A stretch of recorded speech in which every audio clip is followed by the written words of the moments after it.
বন্ধুরা ভুক চার্জিং আপনাদের জন্য কতটা ইম্পর্টেন্ট, কারণ 5 মিনিট চার্জ করবেন আর 2 ঘন্টা কথা বলতে পারবেন। হ্যাঁ বন্ধুরা, আজকে আমি কথা বলবো F9 Pro সম্পর্কে, যেটা রিসেন্টলি ইন্ডিয়াতে লঞ্চ করেছে এবং খুব অ্যাট্রাকটিভ প্রাইসেও লঞ্চ করেছে। আমি এই প্রোডাক্টের সম্পর্কে অবশ্যই স্পেসিফিকেশন তো বলবো। আপনারা অলরেডি অনেক ইউটিউব চ্যানেল দেখে নিয়েছেন যেখানে হ্যান্ডস অন ওপিনিয়ন বা রিভিউ দেওয়া হয়েছে। আমি এখানে আমার নিজস্ব ওপিনিয়ন রাখবো F9 Pro সম্পর্কে, এর স্পেসিফিকেশন এবং F7 এর সঙ্গে কম্পেয়ার করি তাহলে এই ফোনটা কতটা গ্রহণযোগ্য। F7 যারা আছে তারা কিনবেন F9 Pro, তাদের উপরে কথা বলবো এবং বেসিক আমার ওপিনিয়ন এখানে রাখবো। তবে বেশি সময় নষ্ট না করে চলুন শুরু করি। আপনারা দেখছেন টেকনিক্স উইথ পৃথ্বীশ আর আমি Prithwish. So let's start.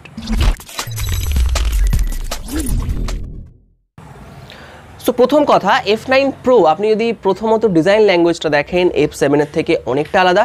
First time water drop notch display, মানে খুবই অল্প নচ, ভি শেপের একটা নচ উপরের দিকে দেখতে পাবেন, দ্যাটস ইট। আগে যেরকম অনেকটা বড় বা স্কোয়ার টাইপ রেক্টেঙ্গেল টাইপের নচ ছিল তার থেকে অনেক কম, ফলে আপনার 90.8% স্ক্রিন টু বডি পার্সেন্টেজ এখানে আপনি পাবেন, যেটা অনেকটা বেশি নর্মালি আগের মডেল থেকে। কারণ যেহেতু এটা ওয়াটার ড্রপ নচ ডিসপ্লে হচ্ছে, আপনার স্ক্রিন টু বডি পার্সেন্টেজটা অনেক বেড়ে যাচ্ছে।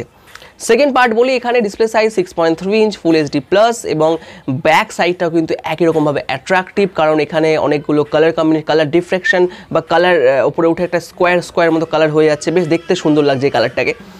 তো রেড কালারের ফোনটা দেখাচ্ছিল বেসিক্যালি ডেমোতে বা ডেমো ইউনিটগুলোতে, বেশ ব্যাক সাইডে লাইট পড়ার পরে একটা অন্যরকম এফেক্ট এখানে আসছে। That's a very important part লুকসের দিক থেকে। এবার যদি এটা ছাড়ার দিক থেকে বাইরের ওভারভিউ চেঞ্জ করি বা বলি, সেখান থেকে আর কোনো ডিফারেন্স এখানে পাবো না, একই রকম যেটা F7 দেখেছিলাম ঠিক F7 এর মতোই লুকস রয়েছে। ডিসপ্লে সাইজ 6.3 এবং এখানে ওয়াটার ড্রপ নচ ডিসপ্লে থাকার জন্য অ্যাট্রাকটিভ লুকস এবং ব্যাক সাইডের কালার একটা ডিফ্রেকশন হচ্ছে, এই জন্য ভালো লাগছে। তো যাই হোক, এরপরে পার্টটা আসি, সেখানে হচ্ছে most important part, yes the camera. এখানে একই রকম আপনি ক্যামেরা পাবেন, 16 মেগাপিক্সেল ক্যামেরার rare camera with 2 megapixel camera, যেটা ডেপথ অফ ফিল্ড নেবে, এবং ফ্রন্ট ক্যামেরা একই রকম আছে 25 মেগাপিক্সেল, যেখানে আপনি ভিভিড মোড 2.0 পাবেন। ভিভিড মোড যারা জানেন না আমি বলে রাখি, ভিভিড মোড খুব সিম্পল একটা জিনিস। আপনি যে কালারগুলো দেখছেন ওগুলো এআইয়ের শক্তি নিয়ে বা এআইয়ের পাওয়ার নিয়ে ওই কালারগুলোকে আরেকটু ফুটিয়ে তুলবে, বা আপনার রিচ দেখে মনে হবে একটু ক্রোম এফেক্ট মনে হবে ছবির মধ্যে, বেশ একটা মানে আর্টিফিশিয়াল এফেক্ট থাকলেও একটা কালারফুল ছবি আপনার মনে হবে। ভিভিড 2.0 দেওয়া হয়েছে ওদের ওখানে। ফেস যেটা বিউটি যেটা করা হয়, বিউটিফিকেশন, ফেস বিউটিফিকেশনে আপগ্রেড হয়েছে। রিয়ার ক্যামেরা সিন রেকগনাইজেশন এসছে, ডেপথ অফ ফিল্ড এসছে, এগুলো ইম্পর্টেন্ট, এবং এআই ফেস যেটা বিউটিফিকেশন সেটাও এখানে কিন্তু থাকবে। বেসিক্যালি ক্যামেরার ক্ষেত্রে আমি F7 এর সঙ্গে কম্পেয়ার করি, F7 এর থেকে খুব বেশি ইম্পর্টেন্ট বা খুব বেশি আপগ্রেড নেই, কারণ 2 মেগাপিক্সেল বেশি আছে, 6.2 ডুয়াল ক্যামেরা দেওয়া হয়েছে because of the depth of field আরও বেটার নেওয়ার জন্য। অ্যাপার্ট ফ্রম দ্যাট ক্যামেরা কিন্তু একই রকম সেম সফটওয়্যার ইম্প্রুভমেন্ট করা হয়েছে, যেখানে সিন রেকগনাইজেশন রয়েছে, যেখানে এআই বিউটিফিকেশন আরও আপগ্রেড করা হয়েছে, যেখানে ভিভিড মোডকে আরও আপগ্রেড করা হয়েছে। That's it for now. Camera section যদি আমি ছেড়ে দিই, ক্যামেরা সেকশনের পরে এটা খুব ইম্পর্টেন্ট পার্ট, যেটা ফোনের অন্যতম ট্যাগ লাইন বা ফোনের মেন সেলিং পয়েন্ট বা ইউনিক সেলিং পয়েন্ট, সেটা হচ্ছে বুক চার্জিং। আপনার এখানে ফাস্ট চার্জিং দেওয়া হচ্ছে, আপনি আধ ঘন্টা চার্জ করে পারবেন, 57% পর্যন্ত চার্জ করতে পারবেন। তার জন্য এখানে আপনার বুক চার্জিং অ্যাডাপ্টার দেওয়া হচ্ছে। এখানে বুক চার্জিংটা ইম্পর্টেন্ট পার্ট, কারণ ফাস্ট চার্জিং এই রেঞ্জে ওপো আগে নিয়ে আসেনি এত কম প্রাইসের মধ্যে। তো যাই হোক, বুক চার্জিং একটা ইম্পর্টেন্ট পার্ট। তাছাড়া আমি যদি বলি এই ফোনটার মধ্যে আর কি আছে, আর যদি খুঁজে বার করতে হয় তাহলে এখানে অবশ্যই 8.1 অডিও রয়েছে, যেখানে কালার ওয়েস 5.2, যেখানে নর্মাল আপগ্রেডগুলো রয়েছে, যেখানে আপনি স্প্লিট স্ক্রিন ইউজ করতে পারবেন, যেখানে আপনার সেই একই রকম iOS টাইপের একটা ফিল, আইকন টাইপের ফিল এখানে পাবেন। অ্যাকশন সেন্টার আগে ছিল, এখন নেই। এটাই মোটামুটি একটা ধারণা বলা যেতে পারে যে ওপো F9 Pro।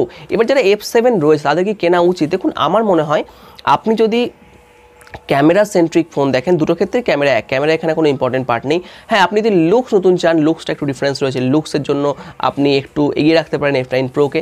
আপনি যদি ব্যাক সাইডের লুকও দেখেন সেখানেও কিন্তু এগিয়ে রাখতে পারেন। এবং সবথেকে ইম্পর্টেন্ট পার্ট আমার যেটা মনে হয়, সেটা দুটোর ক্ষেত্রে প্রসেসর বা SoC কিন্তু সেম।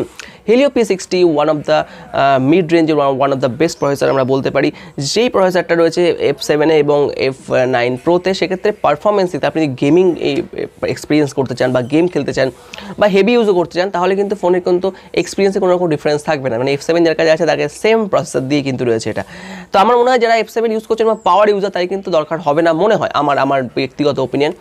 এছাড়া আপনি যে ভুক চার্জিং চান, তাড়াতাড়ি ফাস্ট চার্জিং করতে চান, তাহলে আপনি এটা এক্সচেঞ্জ করতে পারেন, কারণ এখানে ভুক চার্জিংয়ের সাপোর্ট থাকার জন্য আপনার ফোন তাড়াতাড়ি চার্জ হবে এবং তাড়াতাড়ি আপনি ঘুমের থেকে উঠেই চার্জ না করলেও চার্জ করে বাড়ি থেকে নিয়ে যেতে পারবেন, এরকম একটা কনসেপ্ট। এটা ছাড়া আর কি আছে, ডিসপ্লের কথা আমি বলেছি, এটা ছাড়া কিন্তু আর বিশেষ কিছু নেই। সেক্ষেত্রে আমার মনে হয় যারা F7 ইউজ করছেন, যদি না খুব দরকার হয়, আপনি বুক চার্জিং এবং ওয়াটার ড্রপ ডিসপ্লে ছাড়া কিন্তু আর বিশেষ কোনো ডিফারেন্স নেই এখানে, সেটা আমার মতামত। তবে Helio P60 সঙ্গে আপনি 4GB 6GB দুরকম ভেরিয়েন্ট পাবেন। এখানে অ্যাগ্রেসিভ প্রাইস পয়েন্ট করা হয়েছে ওপোর তুলনায় 19,990 টাকা আপনার ফোনটার দাম। আপনি অফলাইন স্টোরেও পেয়ে যাবেন, এটা অনলাইনও পেয়ে যাবেন। তবে বলে রাখি এখানে আরেকটা 6GB ভেরিয়েন্ট আছে, যেটার দাম হচ্ছে 23,990 টাকা। যদি আপনি 6GB ভেরিয়েন্ট নিতে চান 6GB ভেরিয়েন্ট নিতে পারেন। রমের গল্প একই রকম, মেমোরি কার্ড এখানে লাগাতে পারবেন আপনি, ব্যাটারি 3500 mAh রয়েছে। এই হচ্ছে টোটাল গল্প F9 Pro, ঠিক আছে? তো আপনাদের মতামত জানাবেন F9 Pro সম্পর্কে। আপনি F9 Pro সব থেকে ইম্পর্টেন্ট পার্ট কোনটা মনে হয়, কোন ফিচার্সটার জন্য আপনি ফোনটা নিতে পারেন, অবশ্যই কমেন্ট করে জানাবেন। আর এটাই ছিল আমার মতামত, একদম ফ্র্যাঙ্ক ওপিনিয়ন, পুরো সম্পূর্ণ মতামত আমি দিয়েছি আমার। F7 ইউজারদের যদি মনে করেন দুটো ফিচার্সের জন্য আপগ্রেড করতে পারেন, আপগ্রেড না করলেও চলবে, কারণ যেহেতু তারা Helio P60 ইউজ করছে, পাওয়ার ইউজার হলেও কিন্তু অসুবিধা হবে না। পাবজি বা এই ধরনের গেম যারা খেলেন সেক্ষেত্রে একই রকম পারফরমেন্স পাবেন। সো দেখার জন্য, ভিডিও দেখার জন্য অসংখ্য ধন্যবাদ। যদি চ্যানেলটি সাবস্ক্রাইব না করে সাবস্ক্রাইব করুন, আর ভিডিওটা ভালো লাগে তবে লাইক এবং শেয়ার করতে ভুলবেন না বন্ধুদের সঙ্গে, এটা ছোট্ট রিকোয়েস্ট আপনাদের কাছে। ওকে, আবার দেখাবেন নতুন ভিডিওতে। Take care and good by.